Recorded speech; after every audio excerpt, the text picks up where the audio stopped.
Le soir du 6 juin 1971, le ciel au sud de la Californie était clair et calme.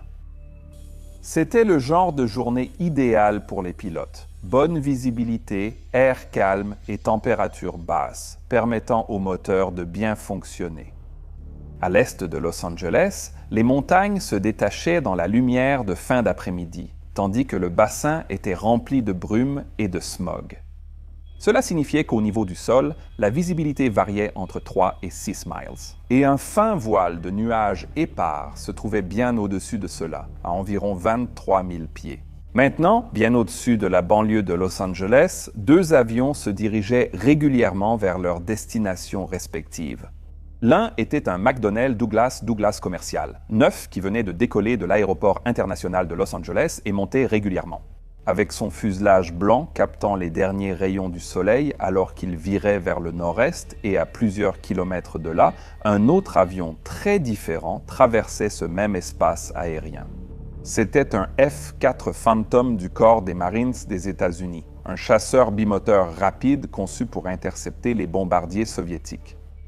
Donc, même s'il était simplement en train d'être déplacé vers une base pour maintenance, ses moteurs puissants lui permettaient tout de même de fendre l'air à près de 2 fois la vitesse d'un avion de ligne. Mais le cockpit du Phantom était aussi exigu, bruyant et animé, avec ses deux officiers des Marines concentrés à ramener leur appareil en difficulté à la base. Aucun de ces deux appareils ne savait que l'autre existait. Mais cela allait tragiquement changer en quelques minutes. Pour l'équipage du vol Hughes Air West 706, la soirée venait de commencer. Comme ce service se déroulait normalement. Le vol était prévu de Los Angeles à Seattle avec des escales intermédiaires à Salt Lake City, Utah, Boise et Lewiston, Idaho, ainsi qu'à Pasco et Yakima dans l'État de Washington. Ce trajet, familier et régulier pour l'équipage, ne nécessitait aucune attention particulière. Surtout pas par une belle journée comme celle-ci. Ce soir-là, ils utilisaient un McDonnell Douglas commercial, 9 immatriculé, November 9345. Il avait été conçu à l'origine en 1971 pour des vols courts comme celui-ci. Il incarnait le sommet de l'ère moderne du jet, fiable, efficace, digne de confiance. Et cet avion en particulier était presque neuf, ayant été livré à Air West Airlines seulement 1 an plus tôt. Maintenant, la compagnie aérienne elle-même avait récemment connu quelques changements, du moins dans son nom. Quelques années plus tôt, Air West avait été acheté par le milliardaire reclus Howard Hughes, un homme dont la vie était déjà indissociable de la légende de l'aviation. À ce moment, Hughes avait amassé sa fortune grâce à la fabrication d'avions, des vols records et une obsession pour l'excellence technique. Ainsi, lorsqu'il a acquis la compagnie aérienne, en 1968, elle devient Hughes Air West, avec une nouvelle image uniforme et livrée. Cela allait vite devenir unique dans tout l'ouest des États-Unis. Mais malgré l'implication de Hughes, il ne s'agissait pas d'un projet de vanité ni d'une expérience risquée. Aucun Hughes Air West était une compagnie régionale bien gérée, utilisant des avions modernes sur des itinéraires réguliers à travers l'ouest des États-Unis. Rien dans les opérations, la maintenance ou la formation des équipages de Hughes Air West n'allait jouer un rôle dans ce qui allait se produire. Les pilotes en fonction pour ce vol travaillaient pour la compagnie bien avant que Howard Hughes n'y appose son nom, et ils étaient tous deux très expérimentés. Le commandant de bord, 50 ans, totalisait environ 15 500 heures de vol, dont plus de 2 500 sur le DC-9. Il assurait le rôle de pilote pour le début du vol.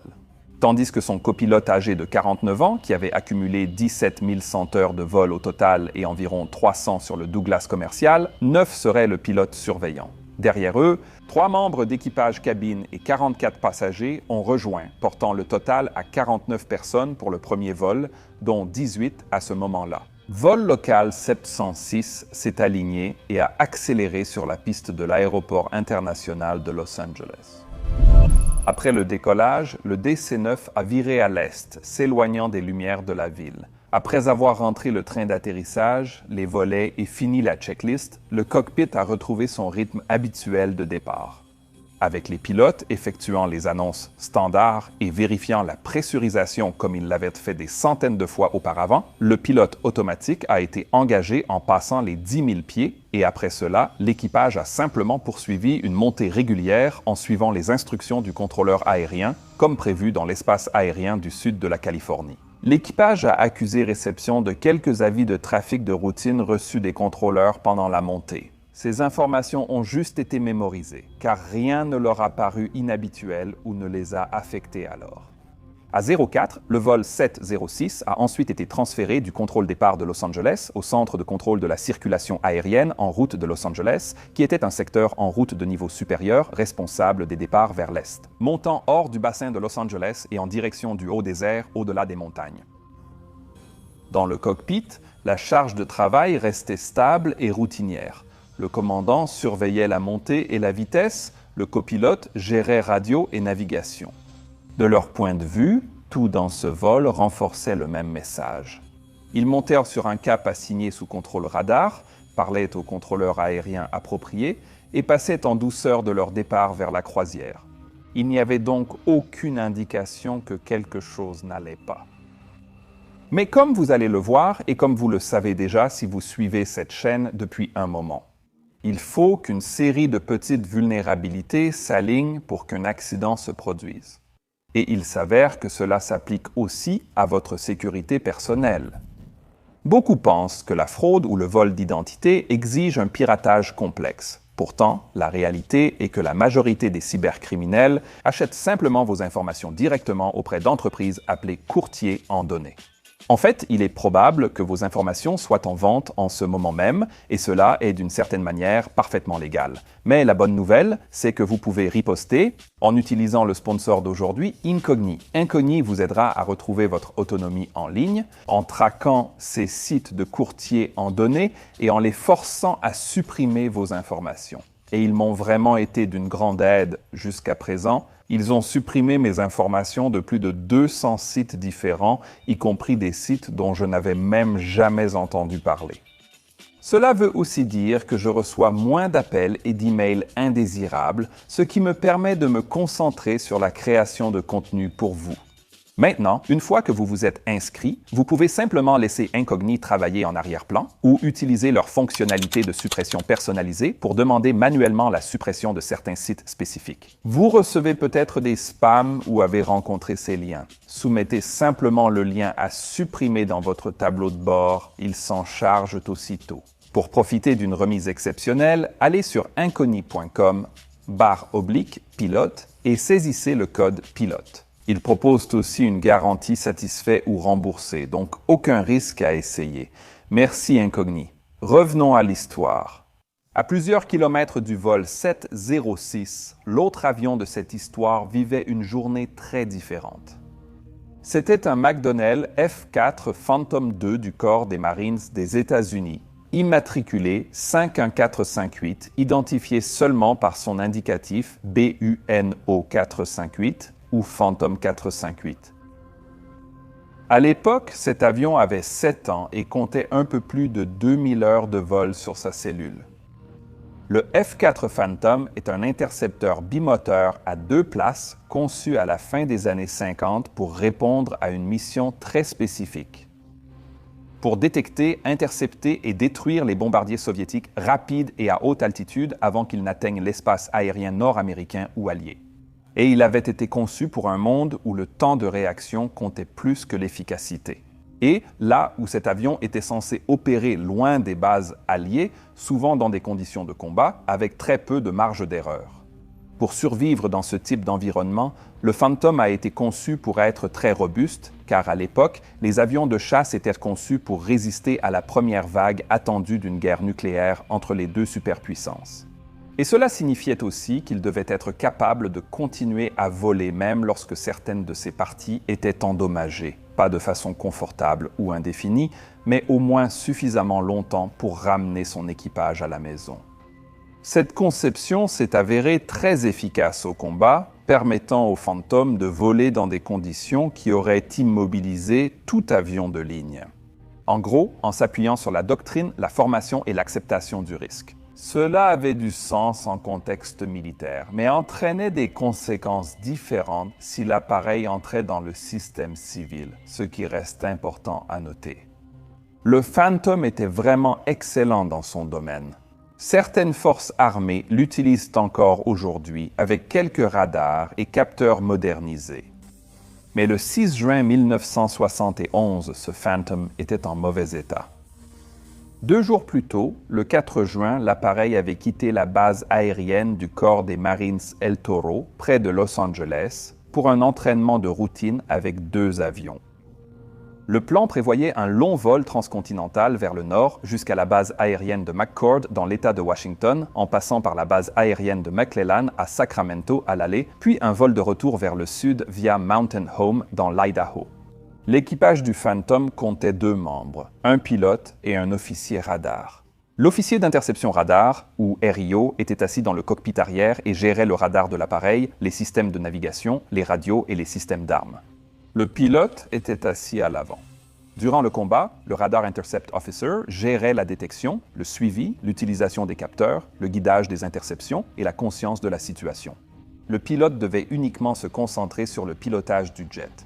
Ainsi, le F-4 avait été conçu dès le départ pour être piloté par un équipage de 2 personnes, précisément parce que la charge de travail était trop importante pour une seule personne. À ce moment, le pilote avait 27 ans et 840 heures de vol, dont 170 sur le F-4. L'officier d'interception radar avait 24 ans avec 195 heures de vol, dont 89 sur ce type d'appareil. D'un point de vue de l'aviation civile, ces chiffres semblent évidemment assez faibles. En 1971, un commandant de bord avait généralement des milliers d'heures de vol avant d'être responsable d'un avion de ligne. Et même un copilote nouvellement embauché aurait déjà plusieurs centaines d'heures de vol à son actif. En comparaison, un équipage de F-4 avec environ 1 millier d'heures de vol au total pouvait sembler dangereusement inexpérimenté. Et même si cela peut être vrai, il faut se rappeler qu'au début des années 70, le corps des Marines des États-Unis était encore dans les dernières années de la guerre du Vietnam. La demande d'équipage aérien prêt au combat était donc très forte. Les pilotes de chasse et les officiers radars étaient formés rapidement et délibérément avec un focus sur des missions spécifiques plutôt que sur le nombre d'heures de vol. Donc, dans ce contexte, ces niveaux d'expérience n'étaient pas si inhabituels. Quoi qu'il en soit, peu de temps après le décollage des 2 F-4 depuis El Toro, des problèmes techniques ont commencé à s'accumuler. Les transpondeurs des 2 avions sont tombés en panne peu après le décollage, empêchant leur identification par radar civil. Malgré cela, la mission a été autorisée à continuer vers le nord sous contrôle aérien. Ils recevaient des vecteurs pour les maintenir en sécurité et à l'écart des autres trafics en utilisant le radar brut et les rapports de position. Les 2 avions ont d'abord continué vers la base aérienne de McCord, Washington, où ils ont atterri et passé la nuit. Le lendemain, le 5 juin, les 2 appareils ont redécollé. Lorsque le Phantom 458 approchait de la base aérienne de Mountain Home, Idaho, sa radio tomba aussi en panne, après l'atterrissage. Les équipes de maintenance ont trouvé de plus en plus de problèmes en inspectant l'appareil. L'officier le plus gradé et son radar intercept officier dans l'autre F-4 ont alors choisi de rentrer seuls à El Toro, laissant le Phantom 458 sur place pour que les ingénieurs tentent de résoudre certains problèmes. Mais il s'est vite avéré qu'ils n'y parvenaient pas pour la plupart. Le problème de radio venait d'un fusible grillé, vite corrigé, mais le transpondeur nécessitait une expertise que Mountain Home n'avait pas. Il est donc resté en panne. Et en plus de cela, le radar de nez du Phantom était également dégradé et largement peu fiable. Ce radar de contrôle de tir multifonction servait surtout aux interceptions longue portée, au combat RR et à la navigation radar. Mais le radar du Phantom 58 était désormais si dégradé qu'il ne permettait plus la détection RR. Et pour enfoncer le clou, le système d'oxygène de l'appareil fuyait également, et bien que la fuite ait pu être confirmée par les équipes de maintenance, elle ne pouvait pas être réparée. Ce qui limitait effectivement l'altitude à laquelle l'appareil pouvait évoluer, contraignant l'équipage à voler à des altitudes plus basses jusqu'à ce que la réparation soit effectuée. Donc, sans moyen immédiat de tout réparer complètement, l'équipage a pris la décision de simplement passer à l'étape suivante de la mission. Ils ont suivi un plan de vol à vue basé sur la visibilité vers la base aérienne de Fallon au Nevada, où ils passeraient de la nuit et feraient le plein pour respecter leurs heures de service. Chose dite, chose faite, l'équipage a réglé les derniers détails et a piloté son avion jusqu'au Nevada. Le 6 juin, ils ont commencé à préparer la dernière étape du retour. Les équipes de maintenance ont tenté une ultime réparation de certains systèmes sans succès réel.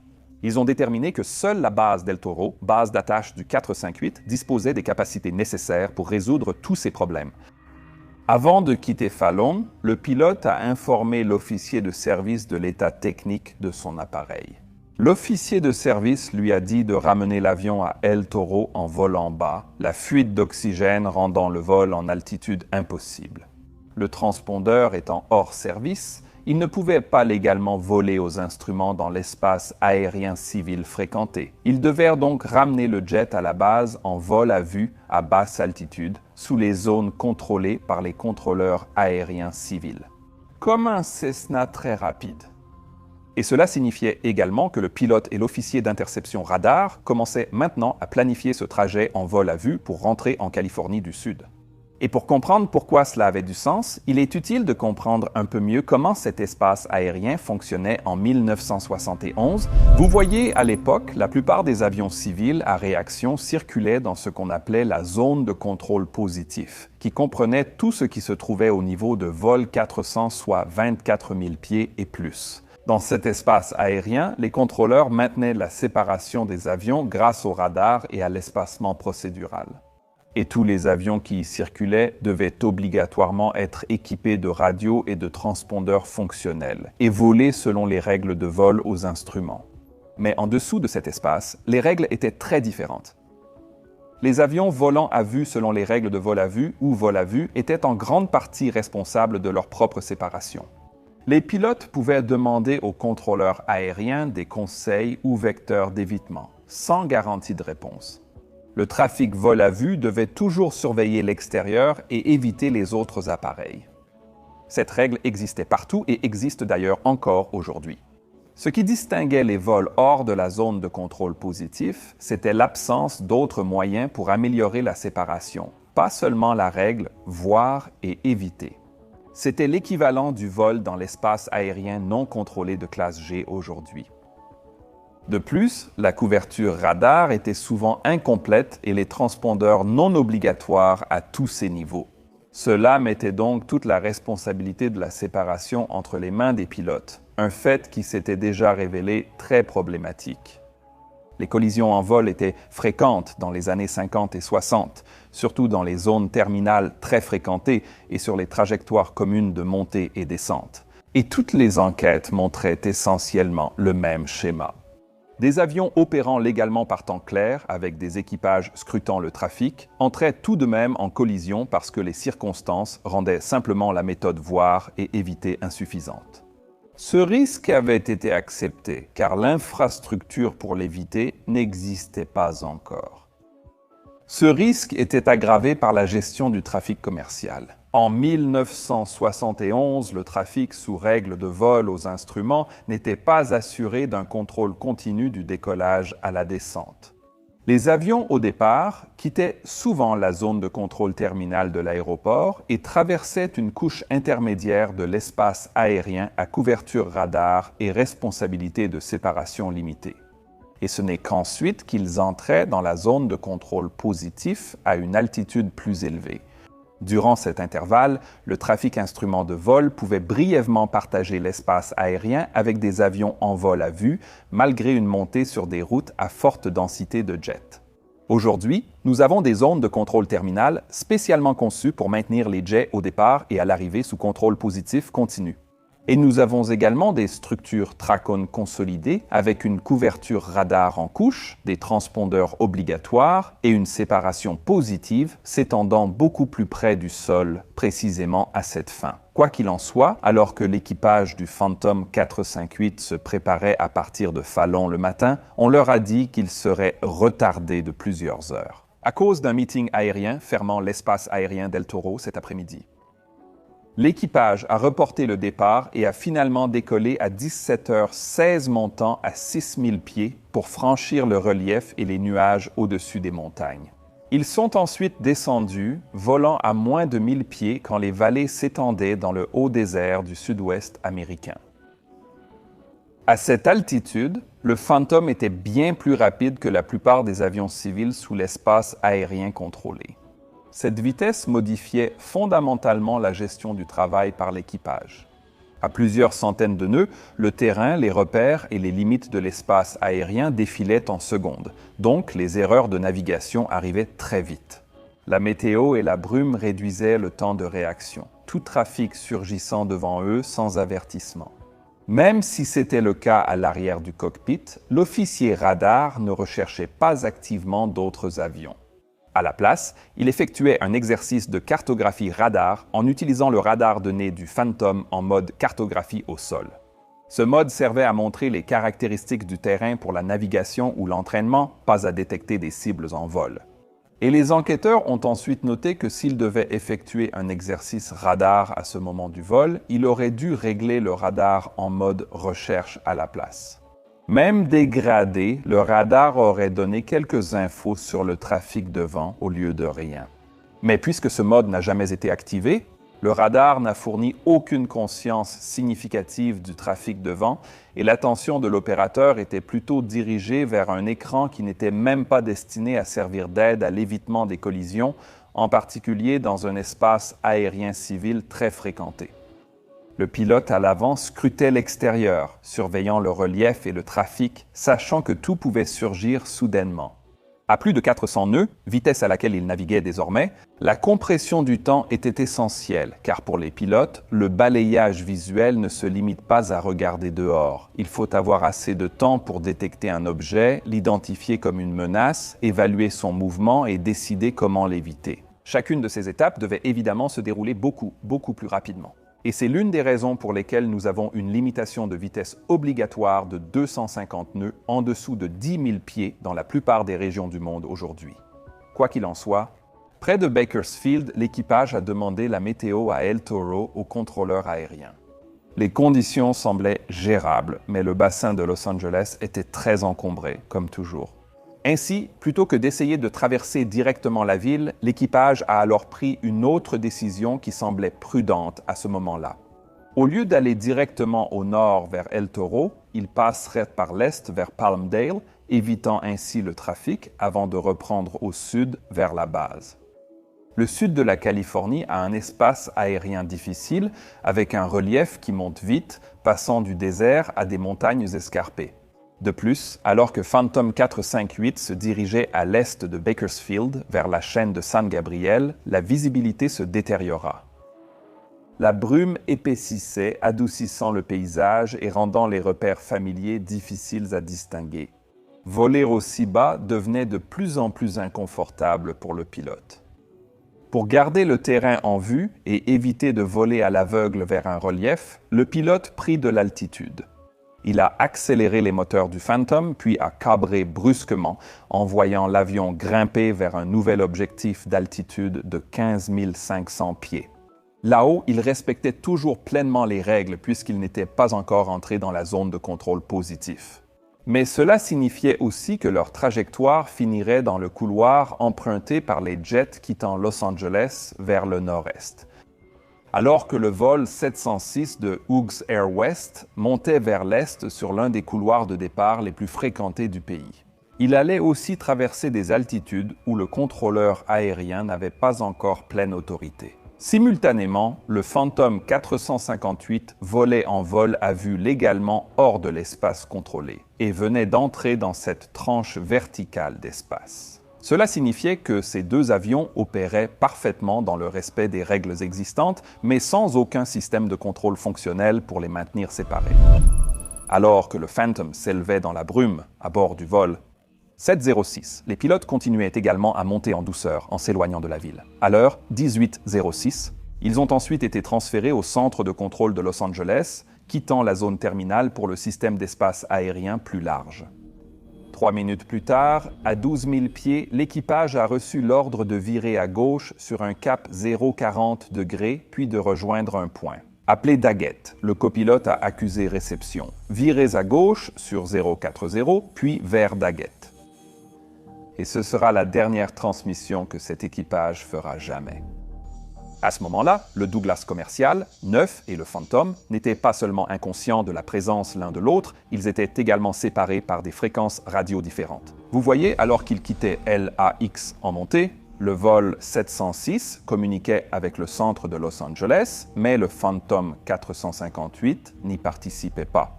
En tant qu'avion vol à vue dans un espace vol à vue, il n'avait aucune obligation de communiquer avec le contrôle aérien. Si le contrôleur avait vu le Phantom comme une cible radar distincte, il aurait pu signaler le trafic au vol Hughes Air West. 706 indiquant le relèvement et la direction de l'écho-radar. Mais cela n'est jamais arrivé, vous voyez, sans un transpondeur fonctionnel utilisé pour ce que nous appelons le radar secondaire, le F4 n'apparaîtrait que comme un retour radar primaire, c'est-à-dire simplement une réflexion physique du faisceau radar, rebondissant sur l'appareil lui-même. Cela ne donnerait ni altitude, ni identité, et souvent même pas la certitude qu'il s'agissait bien d'un avion. Les enquêteurs ont ensuite constaté que le radar primaire du 458 était faible et intermittent. Au mieux, car le Phantom avait par conception une signature radar faible. Et il se déplaçait également très rapidement, avec une inversion de température entre l'antenne et l'avion, ce qui perturbait encore davantage le radar. Cela signifiait donc que sur certains balayages radar, le Phantom n'apparaissait pas du tout, et sur d'autres, il ne faisait probablement que clignoter brièvement, presque indiscernable du bruit de fond radar à l'écran. Et comme il n'y avait aucune information d'altitude, aucune identification ni rien d'autre indiquant au contrôleur que ce qu'il voyait était réellement un avion, aucun des 4 contrôleurs qui regardaient l'écran, dont certains étaient également en formation ce jour-là, n'a reconnu la menace. De plus, le Phantom n'étant pas tenu d'informer le contrôle aérien de sa position, il n'avait en fait jamais contacté le centre. Le contrôleur ne pouvait pas non plus donner d'instructions ou d'avertissements à son pilote. Le Phantom aurait pu appeler le centre de Los Angeles à tout moment pour demander une surveillance radar ou des conseils de circulation, mais cela était facultatif, pas obligatoire, et cet équipage, pour une raison quelconque, ne l'a donc jamais fait. Il revenait donc désormais à ces 2 avions de se voir et de s'éviter mutuellement. Au fur et à mesure que les trajectoires convergeaient, les angles d'approche n'aidaient pas non plus. Les enquêteurs noteront plus tard qu'il n'y avait rien qui bloquait la vue du pilote à cet endroit. Dans des conditions idéales, les 2 avions auraient théoriquement pu se voir pendant environ 35 secondes. Mais être visible ne signifie pas forcément être détectable. Vous voyez, dans ce cas, plusieurs facteurs rendaient moins probable que ces 2 équipages puissent se voir. Le plus important était qu'ils se rapprochaient désormais. Sur ce que nous appelons des relèvements constants, quand 2 avions sont en trajectoire de collision. Mais en raison de leur position relative, leur apparence dans le pare-brise changera très peu jusqu'aux toutes dernières secondes. Et sans aucun mouvement latéral pour attirer l'œil, il n'y a rien non plus d'instinctif pour attirer notre attention. La menace ne fait que grandir lentement, de plus en plus. Avec le recul, on pourrait penser qu'un temps clair aurait rendu l'autre avion plus visible. Ce soir-là, le ciel du sud de la Californie était dégagé et la visibilité bonne, donc les conditions semblaient idéales pour la méthode « voir et éviter ». Mais encore une fois, ce n'est pas si simple, car un ciel dégagé signifiait aussi qu'il n'y avait pas de nuages derrière les 2 avions pour offrir un contraste, ni d'autres éléments d'arrière-plan qui auraient aidé les pilotes à détecter le mouvement relatif de l'autre. Le fuselage blanc du Douglas commercial, neuf, se fondait sans doute dans le ciel, tandis que la peinture claire du Phantom se confondait aussi avec le terrain et la brume. Cependant, le pilote du Phantom 458 avait déjà reçu une formation approfondie sur la veille et les techniques de balayage visuel à l'école de pilotage. Le pilote et l'officier radar ont ensuite suivi une formation sur les techniques de balayage pour interception et poursuite. Après avoir rejoint leur escadron, la discipline du balayage était donc régulièrement renforcée dans le cadre de leurs fonctions. En revanche, l'équipage du vol 706 n'avait jamais reçu de formation récurrente sur le balayage visuel, ce que les enquêteurs ont d'ailleurs tenu à souligner dans leur rapport. Tous les pilotes surveillent le trafic, mais il est important de se rappeler que le balayage visuel n'est pas quelque chose que les pilotes de ligne font en continu tout le temps. Cette tâche se partage avec toutes les autres dans le cockpit. Surveiller les instruments, suivre altitude et cap, gérer la navigation, écouter les radios et préparer la prochaine phase du vol. Dans ce type d'environnement, les pilotes ne se contentent pas de regarder devant eux. Ce qui signifie qu'un objet qui reste presque immobile dans le champ de vision avant ne recevrait probablement aucune attention avant qu'il ne soit trop tard. L'équipage du Phantom 458 travaillait aussi sous forte charge, le pilote pilotant l'avion en manche à balai, gérant l'altitude et l'assiette dans une visibilité en dégradation tout en naviguant dans un terrain complexe et en surveillant un jet avec plusieurs systèmes défaillants. Et à l'arrière, l'officier d'interception radar poursuivait toujours cet exercice. J'ai déjà dit qu'il utilisait son radar défaillant d'une manière peu utile pour détecter le trafic. Cela l'obligeait aussi à baisser la tête et se pencher pour utiliser l'écran radar en position rangée. À 18h11, le vol 706 montait vers sa croisière, tandis que le Phantom 458 était en palier. Les deux équipages n'avaient toujours aucune idée qu'ils étaient maintenant sur une trajectoire de collision directe à une vitesse combinée de bien plus de 600 nœuds. La distance entre les deux avions diminuait maintenant rapidement, même si aucun des deux équipages ne percevait ce changement directement. À l'avant du Phantom 458, le pilote continuait simplement à balayer du regard aussi bien que possible. Mais le Phantom était conçu pour des pointes à plus de 2 fois la vitesse du son. Il était donc équipé d'un épais vitrage de cockpit qui nécessitait des renforts. Il avait alors une mauvaise visibilité à l'avant et presque aucune à l'arrière. Pour pallier ce problème, les pilotes étaient formés à manœuvrer l'appareil pour dégager leurs angles morts. Après avoir stabilisé l'appareil, le pilote a effectué un bref tonneau contrôlé sur l'axe de roulis à l'aide de l'aileron, conformément à la formation. Selon plusieurs témoins, il ne s'agissait pas d'acrobatie ou de fanfaronnade, mais d'une simple manœuvre de balayage visuel. Un rapide balayage au-dessus et en dessous du nez afin de vérifier les angles morts qu'une vue strictement vers l'avant aurait facilement manqué. Le roulis n'a duré que quelques secondes et le ciel étant dégagé, le Phantom a remis les ailes à l'horizontale et a poursuivi son vol. Devant eux, en bas à droite du nez, se trouvait le vol 706 de Hughes Air West. 1 minute et 20 secondes se sont écoulées pendant que l'opérateur radar continuait à regarder son écran radar pour cartographier le terrain en dessous d'eux. Et ce n'est qu'entre 3 et 10 secondes avant la collision qu'il a finalement levé la tête. Dans sa vision périphérique, il remarqua soudain un éclair blanc en contrebas devant lui, là où il n'y avait que le ciel. Ce n'était pas une forme qu'il avait le temps d'étudier ou d'identifier, elle était simplement là, immédiatement. Il cria alors un avertissement à son collègue et presque au même instant, le pilote réagit. Il fit basculer le Phantom en évitement, forçant le nez vers le bas et à gauche. Mais vu la vitesse, il était trop tard, plus assez d'espace pour manœuvrer. À 18h11 20 secondes, les deux avions sont entrés en collision dans un bruit effroyable de métal tordu. Pour les pilotes du vol Hughes Air West 706, aucun avertissement, ils n'ont probablement jamais su ce qui les a frappés. Le Phantom a heurté le Douglas commercial, 9 en descente et inclinaison gauche, provoquant une collision dévastatrice. L'aile droite du chasseur a traversé l'avant du fuselage de l'avion de ligne, déchirant jusqu'à la 10e rangée de hublots. Presque en même temps, le stabilisateur vertical du Phantom a traversé le cockpit sous le pare-brise. Toutes les commandes de vol principales du Douglas commercial 9 étaient coupées et le fuselage avant perdait son intégrité. En un instant, l'appareil s'est disloqué, ce qu'il restait du cockpit et du galet avant se détachant.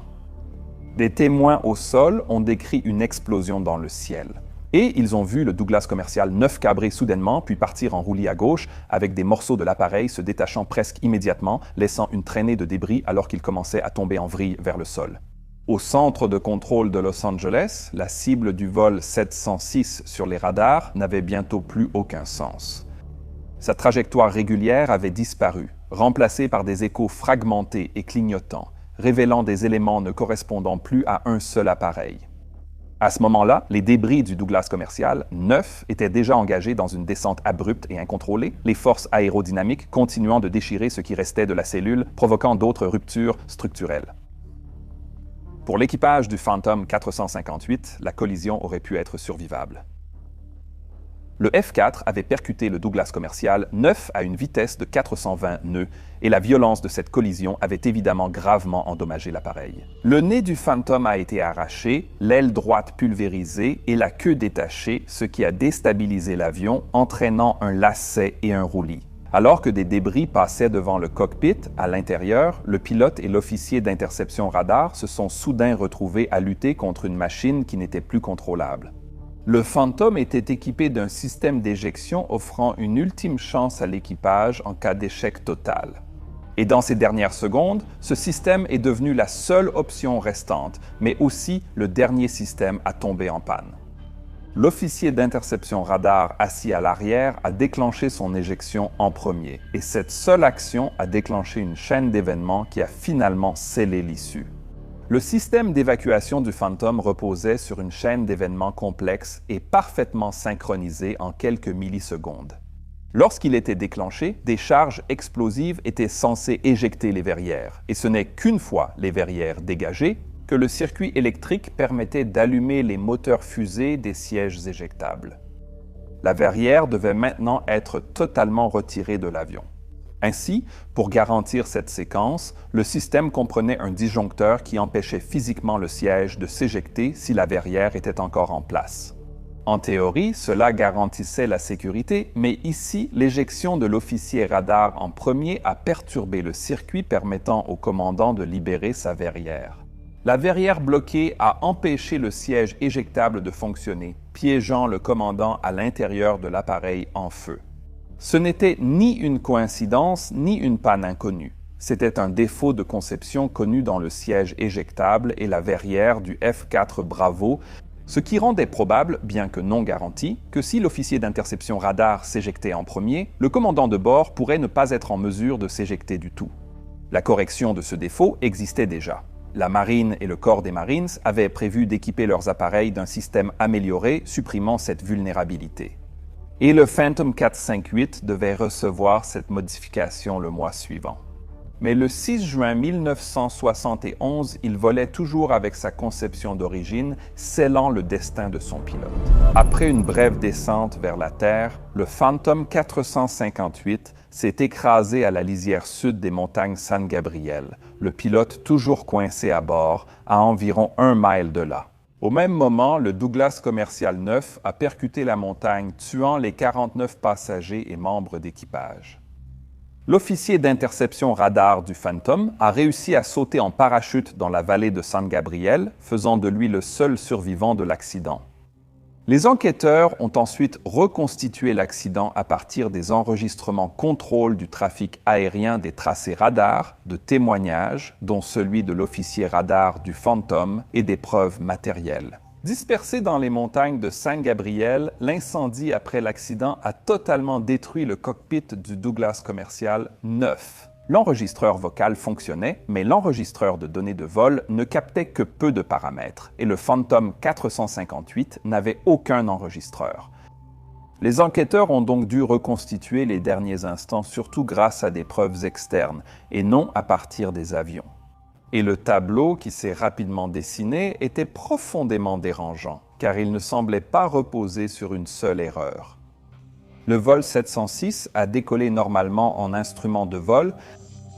Le Phantom volait en VFR avec un transpondeur défaillant, une radio intermittente et un plan qui reposait presque entièrement sur la méthode voir et éviter dans l'un des espaces aériens les plus fréquentés du pays, ce qui a évidemment conduit rapidement à des changements radicaux dans le monde civil. L'accident a forcé les régulateurs à affronter un problème qui était resté caché en pleine vue depuis le début. Un chevauchement non contrôlé existait entre les couloirs de départ des jets à grande vitesse et le trafic VFR non contrôlé. L'une des premières réponses de la FAA fut de créer des cartes de zone terminale VFR pour 22 grandes régions métropolitaines. Cela a été fait afin de représenter explicitement sur les cartes les couloirs d'arrivée et de départ IFR utilisés par les avions de ligne pour que les pilotes VFR puissent voir où le trafic des jets serait concentré et ainsi planifier d'éviter ces routes. Plus largement, l'accident a relancé une restructuration majeure de l'espace aérien américain. Pour garantir que les aéronefs instruments de vol restent en espace aérien sous contrôle positif du décollage à l'atterrissage.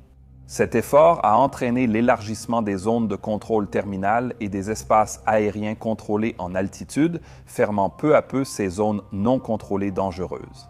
Des changements ont aussi eu lieu côté militaire. Le siège éjectable et l'ouverture de la verrière du F-4 ont été reconnus comme une lacune de conception. La logique a été modifiée pour que l'éjection d'un membre d'équipage n'empêche plus l'autre de s'échapper. De plus, les consignes d'entraînement ont été modifiées pour limiter les zones où les avions militaires pouvaient voler rapidement et en altitude dans l'espace aérien encombré, surtout au-dessus de 10 000 pieds et 250 nœuds.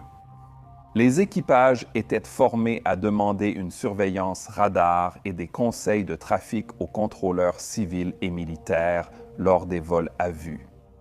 Avec tous ces changements, on aimerait dire que cette collision relève d'une autre époque de l'aviation, marquée par un radar primitif, des règles laxistes et moins de sécurité. Mais la vérité est bien plus complexe.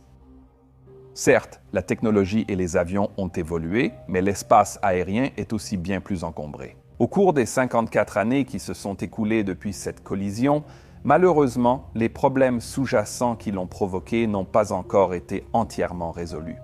Non pas parce qu'ils ne peuvent pas l'être, mais parce que la volonté de le faire ne semble pas exister parmi les personnes qui ont la capacité d'y remédier. Nous l'avons surtout vu lors de la collision aérienne du 25 janvier à Washington, district de Columbia. Plus récemment, une quasi-collision entre un ravitailleur de l'armée de l'air et un vol JetBlue rappelait fortement cet accident. Ces incidents montrent que la règle « voir et éviter » exige plus que ce que la vision humaine gère à vitesse des jets.